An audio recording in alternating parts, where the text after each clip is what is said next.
शेतकऱ्यांचे उत्पन्न वाढविण्यासाठी बियाणे आणि रासायनिक खतांवरील खर्च कमी करणे आवश्यक असून यासाठी कृषी विभागाने शेताच्या बांधावर जैविक प्रयोगशाळा उभारणीचे प्रशिक्षण द्यावे, असे कैलासवासी वसंतराव नाईक शेती स्वावलंबन मिशनचे अध्यक्ष अॅडव्होकेट निलेश हेलोंडे पाटील यांनी सांगितले।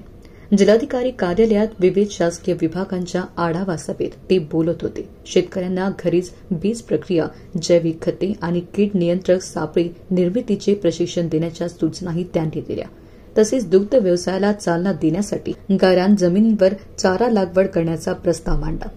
शेतकऱ्यांसाठी शासकीय योजनांची प्रभावी अंमलबजावणी होणे गरजेचे असून त्यासाठी व्यापक जनजागृती आवश्यक आहे, असे अॅडव्होकेट हेलोंडे पाटील यांनी स्पष्ट केले। शेतमालावर प्रक्रिया करणारे लघु उद्योग उभारण्यासाठी कृषी विभाग आणि जिल्हा उद्योग केंद्राने पुढाकार घ्यावा, अशी मागणी त्यांनी केली। तसेच प्रत्येक कृषी उत्पन्न बाजार समितीत शेतमालाच्या किमान आधारभूत किमतीचे फलक लावण्याची आवश्यकता त्यांनी व्यक्त केली।